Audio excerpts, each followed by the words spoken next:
On convie Olivier Snow, chirurgien ORL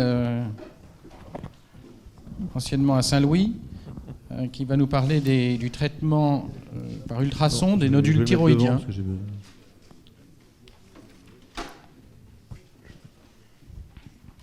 Merci.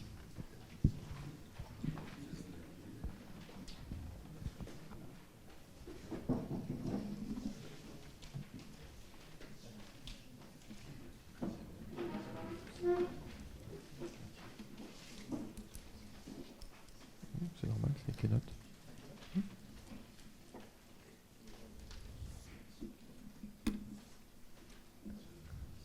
Ah. C'est un Keynote récent ou c'est un Keynote ancien? Parce que là, il ne se passe pas grand-chose.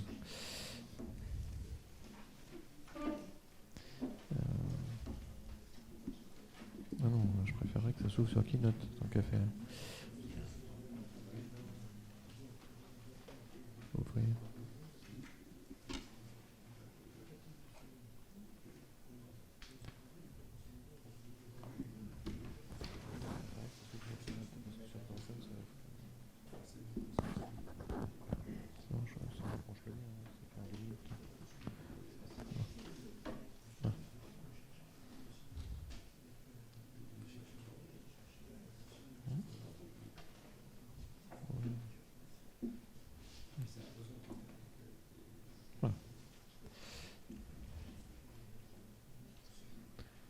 Monsieur le Président, mes chers confrères, tout d'abord, merci de votre invitation et merci à Jean-Yves Chaplon avec qui j'ai eu l'honneur et le plaisir de travailler pendant de nombreuses années sur ce sujet. Je souhaite à chaque chirurgien d'entre nous d'avoir cette chance, car ces collaborations sont particulièrement fructueuses.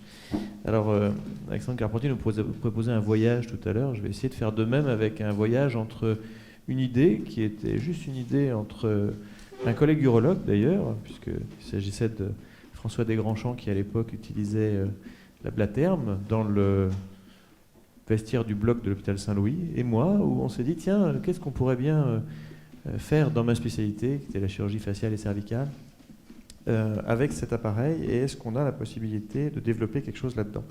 Parfois, c'est juste en se déshabillant dans un bloc, une idée arrive, et après 10 ans de travail, mais ça, c'est pas tout à fait le même problème.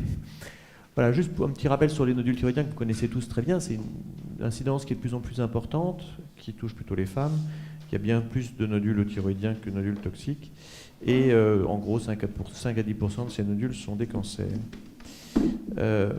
Cette prévalence est élevée. Évidemment, le taux de détection augmente avec la généralisation de l'échographie. Et il faut savoir qu'actuellement, ça va entre 20 et selon les études, entre 20 et 40% des femmes de plus de 45 ans qui ont des nodules. Donc on peut parler d'une véritable épidémie de nodules thyroïdiens, avec heureusement la cytoponction qui a montré sa fiabilité pour découvrir ou prédire la malignité. La majorité de ces cytoponctions montrent des résultats cytologiques qui sont bénins, et on considère qu'un nodule bénin doit être surveillé, même si en ces termes-là, quand ils sont uniques ou multiples, nombreux sont ceux qui sont quand même opérés, on le verra, puisque en France, en particulier, une énorme quantité est opérée. Voilà un petit résumé qui avait été fait par Cooper et Guedus, respectivement, de ce qu'on pouvait faire de ces nodules thyroïdiens, avec, dans un premier temps, un dosage de TSH, qui, en fonction de son résultat, pouvait amener à l'échographie, la cytologie ou la scintigraphie, puis éventuellement, lorsqu'on avait des doutes, à une chirurgie, ou lorsqu'il était bénin, à une surveillance. Les traitements par iode ont été, par LT4 ont été à peu près arrêtés pour l'instant, et c'est là qu'intervient éventuellement ou interviennent les traitements alternatifs. L'intérêt d'un traitement alternatif donc pour ces nodules, eh bien c'est clairement que ces nodules, même s'ils sont bénins, grossissent. Ça on l'a bien montré. Que ces patients qui sont porteurs de nodules bénins finissent par devenir symptomatiques avec des signes de compression ou des phénomènes esthétiques qui font qu'ils souhaitent être opérés ou en tout cas être débarrassés de ces nodules. Il y a, on le sait tous, ceux qui pratiquent cette chirurgie qui n'est pas forcément facile dans tous les cas, surtout lorsque on est dans le cadre de récidive, lorsqu'on peut éviter d'opérer et d'enlever des thyroïdes à des gens qui ont des pathologies bénignes, on préfère le faire. Et puis il y a un coût social évidemment à cette chirurgie. Alors, est-ce que le traitement par IFU peut être une réponse à ce traitement et éventuellement un problème de santé publique? Je pense que le problème de santé publique en France n'est pas forcément toujours pris dans le bon sens. Les objectifs de cette recherche, donc, c'était de découvrir ou de trouver une méthode non ou peu invasive qui était éventuellement utilisable à plusieurs reprises chez le même patient. Je pense que le professeur Gelais nous l'a bien expliqué. C'est l'intérêt majeur des ultrasons thérapeutiques, contrairement éventuellement à la radiothérapie. Avec une durée d'hospitalisation limitée, de préférence en ambulatoire, voire en externe, et puis de maintenir la possibilité de faire un traitement conventionnel. Et on l'a mis en dernier, capable éventuellement de détruire les cellules cancéreuses, donc vous voyez évidemment vers où on a envie d'aller plus tard. Alors, évidemment, est-ce qu'on va être efficace? Est-ce qu'on va pouvoir diminuer le volume, faire disparaître un nodule? Et puis, est-ce qu'on va être en sécurité par rapport à l'environnement anatomique de la thyroïde, qui est assez riche et qui est évidemment un peu proche, et parfois même très proche? Donc on avait tout ça à faire. Il fallait qu'on trouve un modèle animal, qu'on trouve un appareil de traitement, qu'on prouve sa faisabilité, qu'on arrive à prouver l'innocuité, la destruction cellulaire, et puis qu'ensuite, une fois qu'on avait fait tout ça, on passe à l'homme et qu'on recommence. Donc inutile de vous dire que ça a pris un petit peu de temps. Alors, l'accessibilité thyroïdienne aux ultrasons focalisés, vous commencez maintenant à avoir l'habitude de voir ce petit transducteur simulé avec ce phénomène de loupe ultrasonore. Donc évidemment, l'air n'est pas notre ami, l'os non plus, le cartilage non plus. Donc tout ça fait que dans une thyroïde, on n'est pas forcément toujours très pratique pour faire de l'accessibilité. Voilà exactement comment on avait prévu de faire, et vous voyez qu'on s'était dit qu'on devrait pouvoir arriver à faire des petites lésions au sein de cette thyroïde, avec donc la répétition de ces lésions qui permettait donc de détruire un volume tissulaire, y compris avec un transducteur double, ce qui permettait éventuellement de faire, ce qui est le cas maintenant, une imagerie per traitement, et non pas la possibilité soit de traiter, soit de voir. Là, on aime bien essayer de traiter en voyant en même temps. Alors au début, on avait donc un modèle de brebis, puisque c'était l'animal, on a mis un peu de temps à le trouver, mais qui était le plus proche de l'homme en termes de thyroïde. Et puis ensuite, on est passé à une étude pilote, puis d'autres études ensuite que je vais vous présenter brièvement. Donc au début, on a, dans le cadre du CERA, à l'Institut Mutualiste Montsouris, on a pu avoir la chance d'avoir un modèle de brebis sur lequel on a commencé à travailler. Alors, je pense que M. Gelais reconnaît sa tête de traitement de l'ablatherme initiale, puisque c'était une tête de traitement d'ablatherme que vous voyez là. Et à votre gauche, je ne sais pas si ça fonctionne. Voilà, oui. Donc ça, c'est une tête d'ablatherme qu'on a tout simplement sortie de l'appareil ablatherme et qu'on a mis sur un statif avec des petits moteurs. Donc, vous voyez qu'on était vraiment dans le cadre de la recherche tout à fait préliminaire. Et puis progressivement, on a travaillé, on a réussi à faire donc des études animales, à avoir une autorisation du comité d'éthique. Et ça, c'est vrai qu'en France, c'était un tout petit peu plus compliqué à obtenir que par exemple en Chine. Et ça explique aussi la difficulté qu'on peut avoir en France à développer des nouveaux concepts comme ça. Puisque n'importe quel comité d'éthique, quand vous lui arrivez avec 25 ou 30 brebis ou 45 brebis, il vous dit ben, c'est très très bien, mais avant de vous passer à l'homme, il va falloir nous donner des garanties. Toutes garanties que nos amis chinois n'ont peut-être pas tout à fait besoin de donner de la même manière, ce qui leur permet de traiter un grand nombre de patients et donc d'avoir une expérience bien supérieure à la nôtre, hein, soyons clairs là-dessus. Alors ça ne veut pas dire qu'il n'y a pas de comité d'éthique en Chine, hein, mais disons qu'on a plus de facilité à obtenir un oui qu'en France. Le premier essai animal, donc on avait fait quelques brebis simplement, et on les sacrifiait et on regardait ce qui se passait en anapathe après. Les premières brebis, on avait utilisé les paramètres de tir de l'ablatherme. On s'est rendu compte qu'on était probablement un tout petit peu au-dessus. Ça, c'est un œsophage et ça, c'est une trachée. Et vous voyez qu'on s'est dit qu'on tirait probablement un peu fort. Donc là, il y avait des phénomènes d'interface qui étaient liés. On entendait par la fois tout à l'heure la question de savoir si c'était bien d'avoir de l'air à côté. L'air, c'est bien, mais ça fait une interface, donc ça interrompt le passage des ultrasons et ça peut, à l'endroit de cette interface, faire des lésions importantes. Donc on a un petit peu reparti, voilà. On a fait un repérage parce que la sonde d'échographie qu'on avait initialement dans l'ablatherme, je vous rappelle, c'est une sonde sectorielle, et on est passé avec une sonde Barrett. Donc déjà on commençait, vous voyez que ceux qui ont l'habitude de voir de l'échographie thyroïdienne, vous voyez qu'une brebis, c'est pas finalement, c'est un peu plus petit, ça fait en gros 2/3 d'un homme, et vous voyez que c'est pas si différent en coupe longitudinale ou en coupe axiale. Donc là on voit bien la trachée et la carotide. Donc on a continué, et là vous voyez qu'on tire un peu moins fort, on arrivait à avoir un cône de tir, mais on voyait quand même qu'on arrivait à chauffer d'une manière un peu trop importante l'ensemble du tissu thyroïdien et qu'on n'était pas encore extrêmement précis.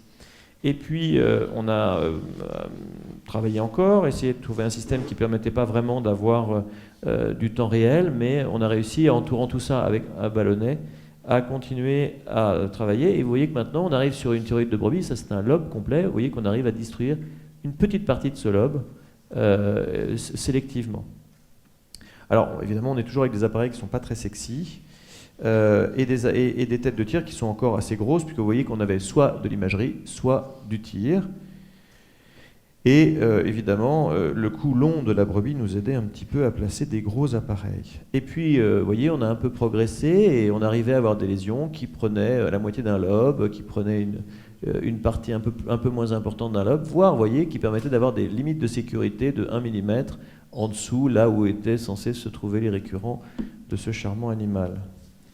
Et puis en macroscopie, vue d'avion, eh bien, on arrivait à avoir des lésions qui étaient de bord à bord sur une thyroïde qui fait 5 mm. Hein. C'est un lobe, c'est tout petit. Donc évidemment, on se disait que si on était bon sur la thyroïde de brebis, on arriverait peut-être à être bien chez l'homme. On a travaillé avec Brigitte Franck, qui a fait toute la napate de ses patients, qui travaillait à l'époque à l'hôpital Ambroise Paré.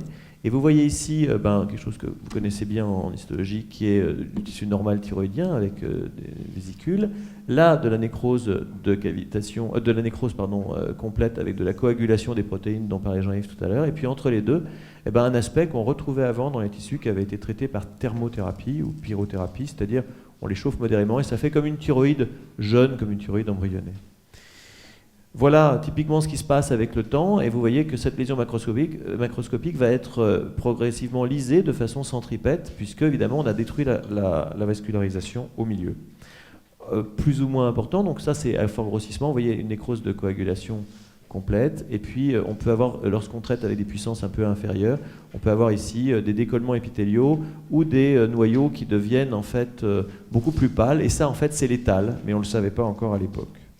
Et puis quand on attend, eh bien, tout ça va se transformer en fibrose, donc on est plutôt content si on a réussi à traiter correctement notre brebis. Et vous voyez, à 30 jours, on a de la phagocytose qui se forme et qui vient détruire tout cet épithélium thyroïdien. On a donc poursuivi cet essai clinique humain de manière à déterminer essentiellement la sécurité et la faisabilité.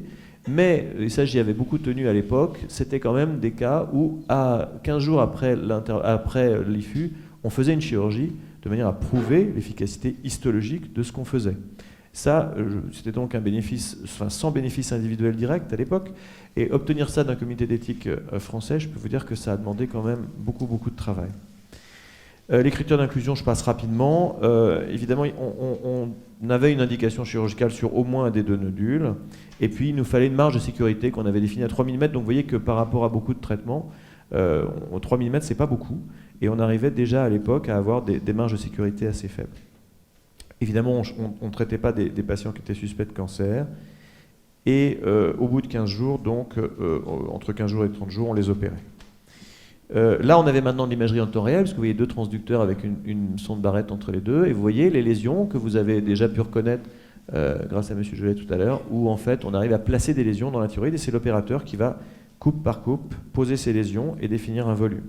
Et puis donc on avait un logiciel un petit peu ancien, qui maintenant a bien évolué, et on a eu, parmi ces patients-là, on a augmenté progressivement la puissance, puisque le but n'était pas, dès le début, de montrer qu'on était efficace, c'était surtout qu'on était non dangereux.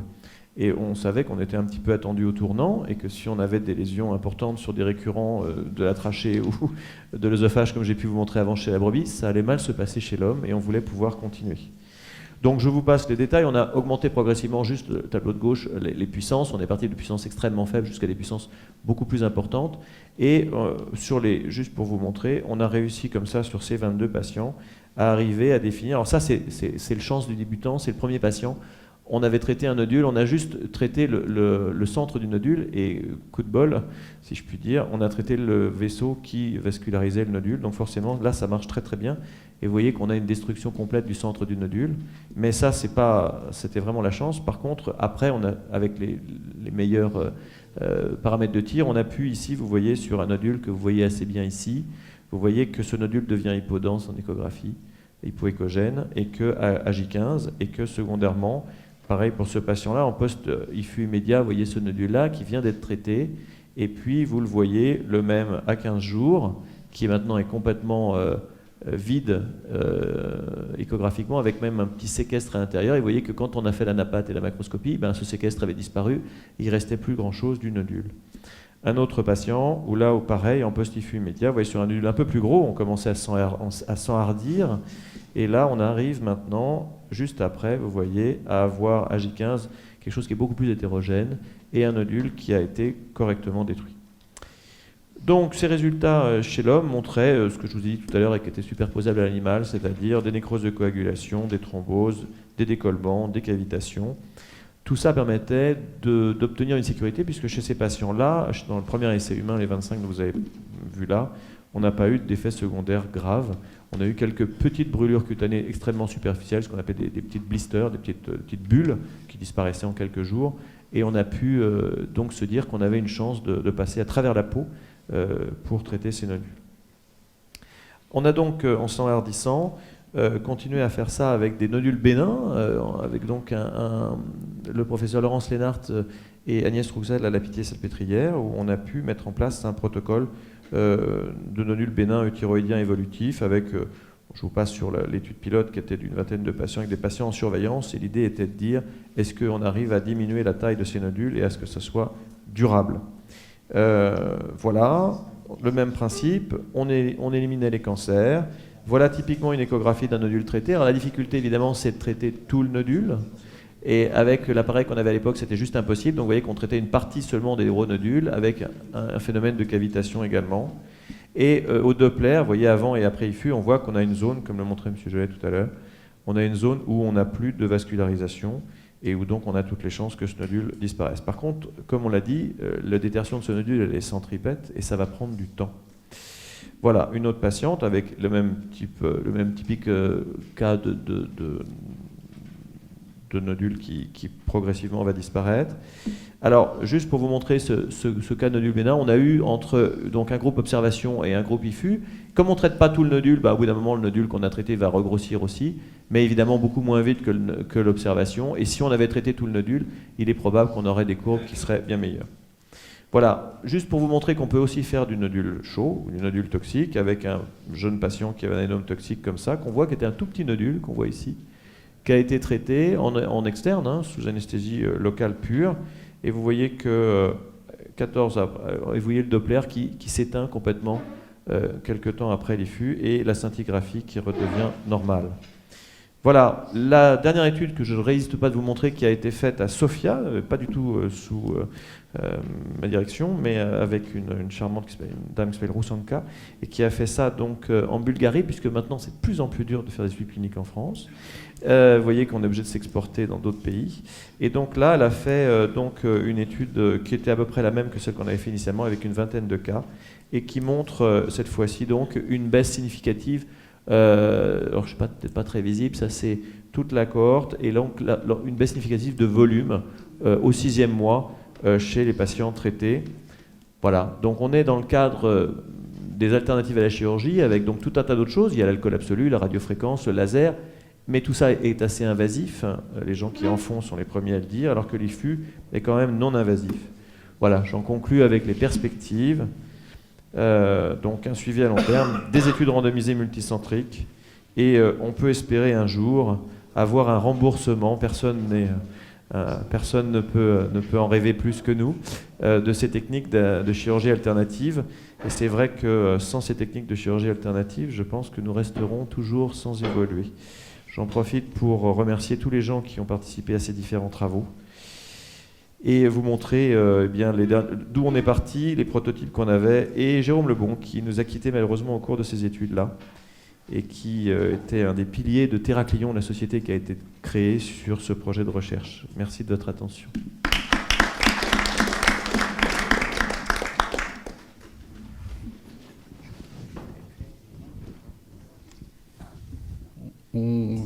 On demande au professeur Bonichon de venir maintenant, comme ça on fera les questions ensemble.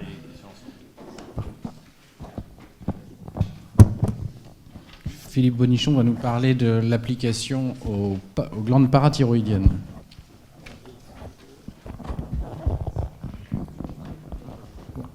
Ok, merci. Je remercie beaucoup Monsieur Carpentier et notre secrétaire et notre président qui ont bien voulu incorporer cette petite mise au point sur les parathyroïdes qui s'associent à la thyroïde. et d'ailleurs qui ont rencontré les mêmes problèmes que pour la thyroïde, puisque les premières expériences ont été faites en Bulgarie, pour les raisons qu'on vous a expliquées. Mais la parathyroïde, ça semble être une glande qui se prête bien à ce genre de manipulation.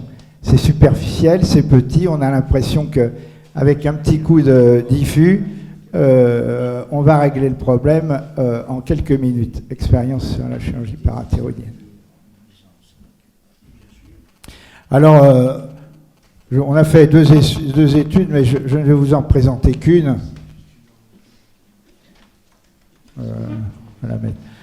Je vous en présenter qu'une, et c'est une étude de faisabilité de la méthode. Et vous voyez, on a... je ne vais pas rentrer dans le cadre du protocole qui est à peu près celui qu'on vous a exposé, avec les mêmes difficultés de comité d'éthique, avec les discussions éternelles. Bon, bref, le protocole avait comme objet de détruire les parathyroïdes lorsqu'elles étaient inférieures, c'est-à-dire a priori loin du nerf récurrent et dans une position dans le médiastin antérieur ou sous-thyroïdienne qui les laissait un peu isolés et éloignés des organes importants du cou. Alors, on a utilisé la méthode chez 13 patients. Et je vais vous donner tout de suite les résultats. L'objet était également, comme pour les thyroïdes, de faire des tirs et puis d'opérer ensuite les patients pour comparer le résultat de l'IFU par rapport à la chirurgie. Donc les deux méthodes d'ailleurs se ressemblaient de façon assez proche.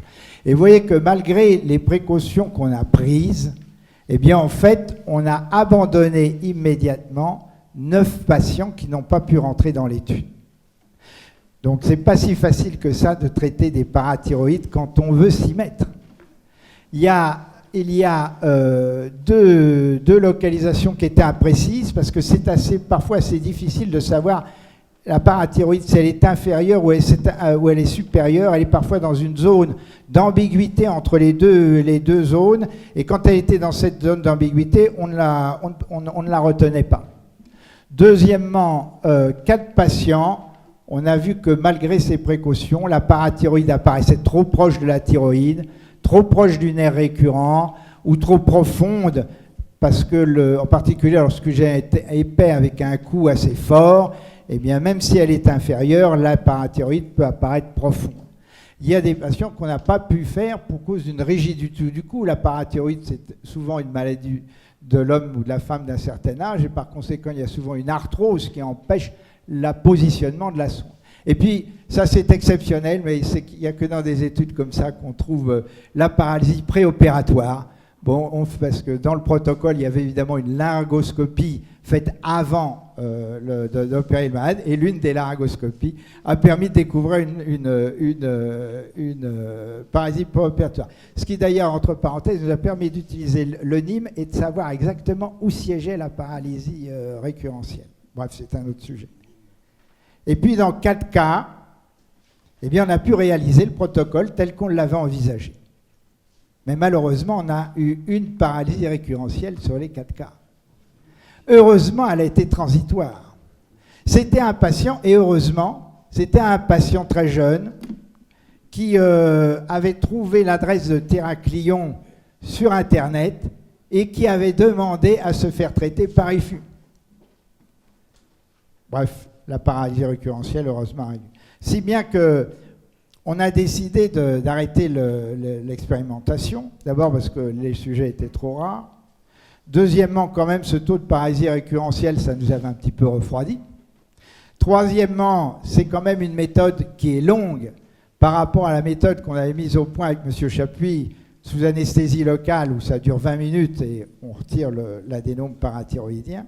Les faisceaux nous semblaient, malgré la concentration des ultrasons en un point assez large quand même, et puis surtout, on n'avait pas d'analyse histologique. Dans notre cas, on avait une analyse histologique. On s'est aperçu qu'on pouvait traiter aussi bien des hyperplasies avec des lésions multiples que des adénomes parathyroïdiens.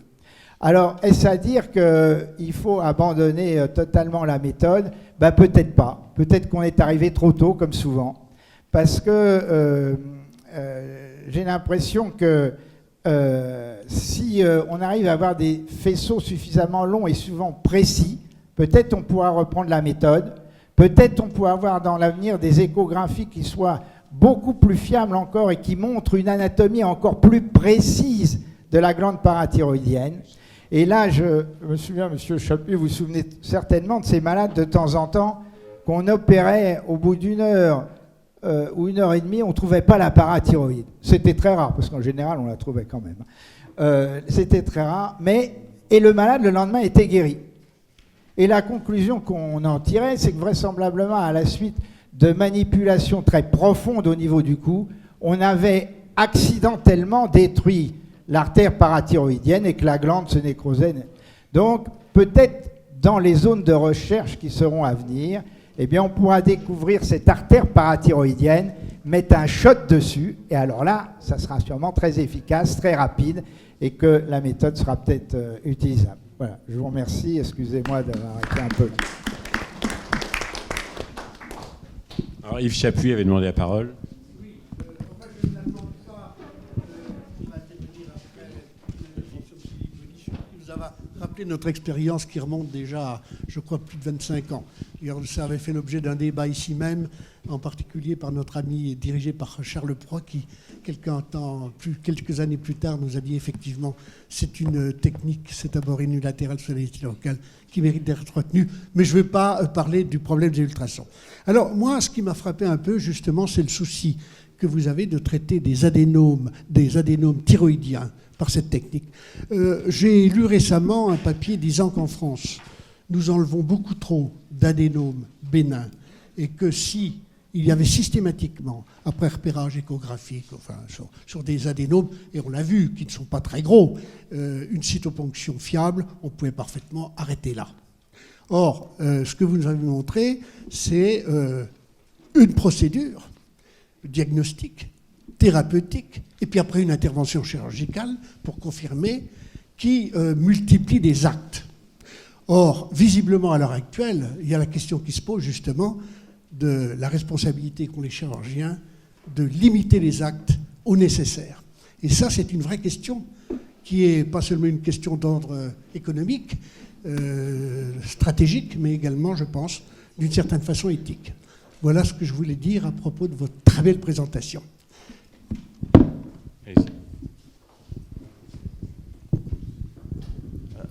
Oui, merci beaucoup de votre intervention. C'est vrai que la présentation allait un peu vite, c'est difficile de résumer autant d'années de travail.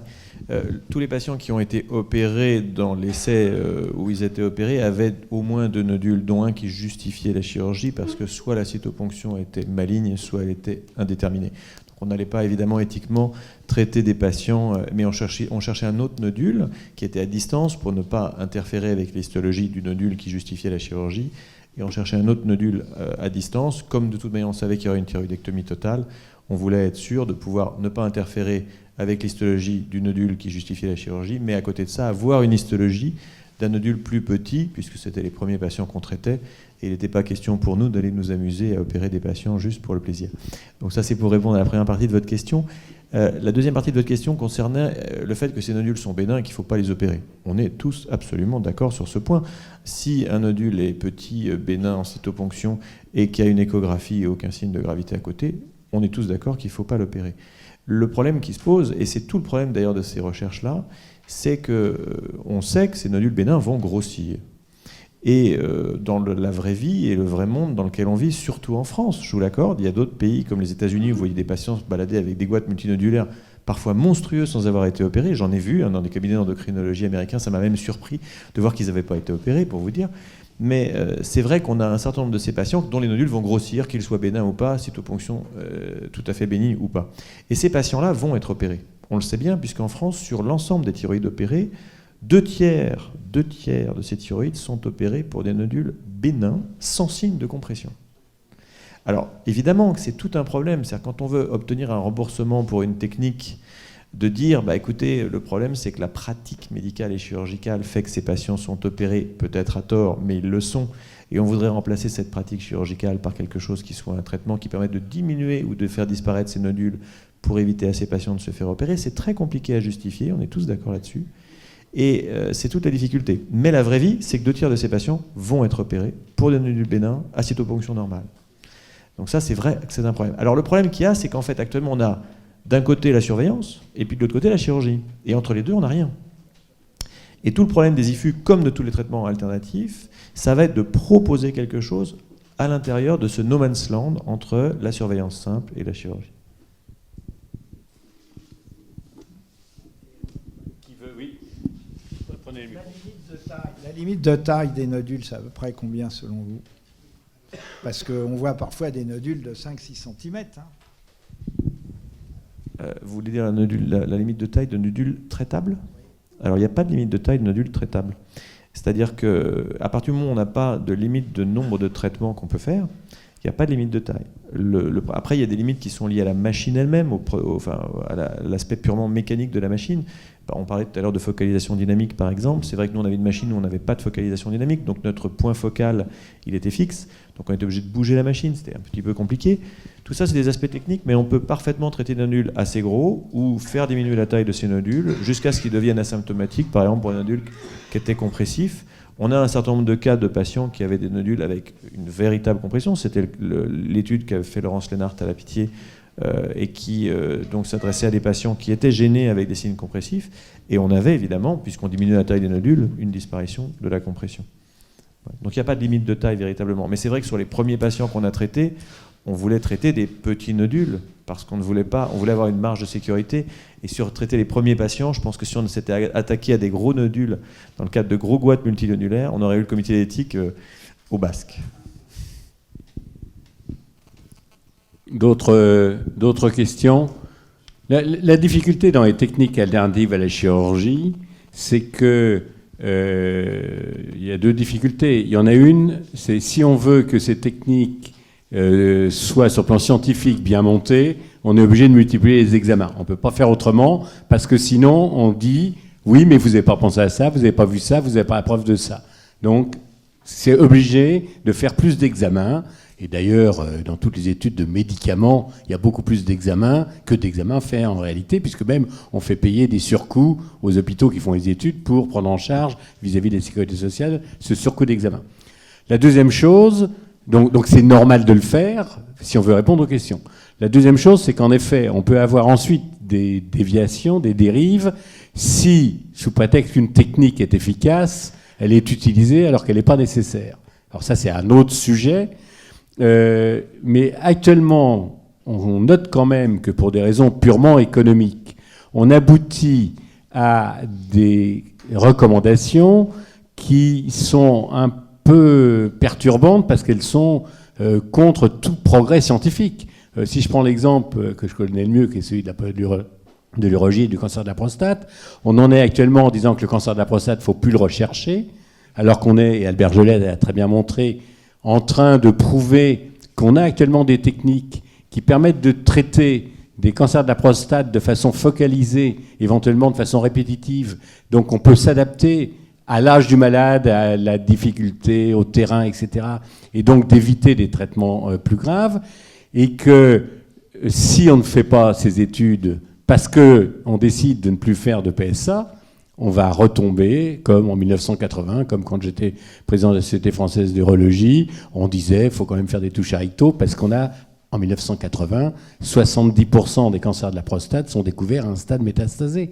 Actuellement, en France, 5% des cancers de la prostate sont découverts à un stade métastasé. Alors c'est vrai qu'il y a un risque de surdiagnostic. Le risque de surtraitement, il est en France tout à fait exagéré, parce que c'est des chiffres des Américains qui ont été extrapolés à la France et qu'aux États-Unis, on dépiste le cancer de prostate pour des taux de PSA excessivement bas, ce qui n'est pas le cas en France. Donc je pense que, et là c'est le rôle de l'Académie nationale de chirurgie, c'est de réfléchir à tous ces concepts de savoir. On est là pour essayer de voir quels sont les progrès de la chirurgie. Et il faut aussi faire attention à que ce soit le principe de précaution d'un côté ou les principes économiques de l'autre qui font qu'on n'aura plus le droit de faire aucune étude, ce qui pose quand même un petit problème parfois. En tout cas, merci beaucoup de votre présentation.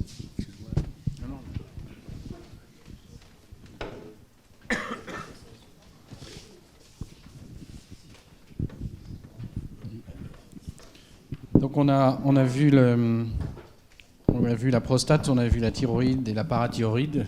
Progressivement, on est en train de monter et on arrive au niveau du cerveau.